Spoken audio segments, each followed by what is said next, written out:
goal today is I find volume. So yesterday we talked about that volume is the amount of space that something takes up. So amount of space that an object occupies. So what does that mean? That means it's how much room something takes up. So we count that in cubic units. So this takes up 1 square unit. When I add a second piece, I now have 2 square units. And if I add 2 more, I'm now at 4. Now, things are not always just one level. So I could add a whole nother unit to this. So my bottom level is 4 units. And we talked about this yesterday, cubed. But if I add another level on top of that, I now have 2 levels with 4 units. So now that changes this to 8 units cubed. So when we think about volume, we not only have to think about how wide it is, which is 2, so the length, and then the width, which was also 2, but also the height or how tall it was. So I had 2 by 2 for my bottom, and that was 4. Then I have 2 layers of it. So then I do 4 times 2, and I end up with 8 units to the third. So that's how we find the amount of space that an object occupies.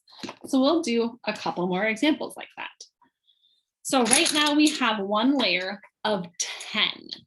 Okay, now if I add another layer, so this is 10 units. And again, it's cubed because it has height and width and length. Okay, so this is a 1 by 10. 1 unit by 10 units. Now, if I add another layer on top of that, I now have its total volume of 10 units cubed. I have that twice. So I'd have to multiply this times 2. And 2 times 10 units cubed is 20. So I now have 20 units cubed. And now if I put a third layer, I would have 30 units cubed. So it is a magical formula called length times width times height. So our length is 1 and our width is 10 and our height here is 3. So 1 times 10 is 10 and 10 times 3 is 30, and I got 30 units cubed. So let's do another one. I have this flat, and this flat is 10 units by 10 units. So if I wanted to find this, I would do, and it's 1 tall. So I would do 10 times 10 times 1. So 10 times 10 is 100, and then times 1. So this would be 100 units cubed. Now, if I added an additional layer to that, this one's 100, and now I have a second one that's also 100. So I would do 10 times 10 times 2 now, because I have 2 layers. So 10 times 10 is 100, and then times 2. So this is going to be 200 units cubed. So to find volume, again, length times width times height. And our length here was 10, and our width here was 10. And then we had 2 layers, so 10 times 10 times 2, which is going to give us 200 units cubed.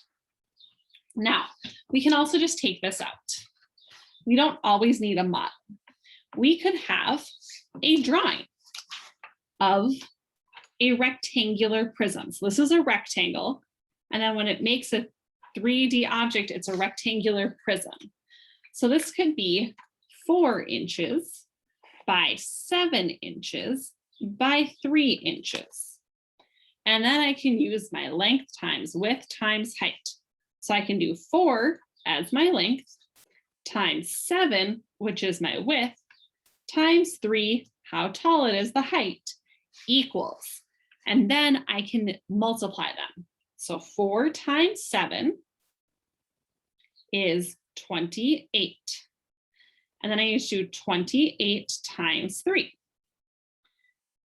8 times 3 is 24. Write down the 4, carry the 2. 3 times 2 is 6, plus 2 is 8. So I would get 84 inches cubed.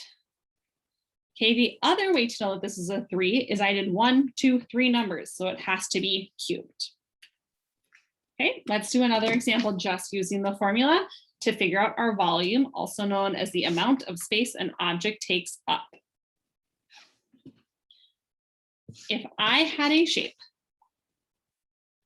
let's do a cube this time. So a cube is a square, which means my length is going to be the same as my height, as my width. So that means I need to do 5 times 5 times 5. And 5 times 5 is 25.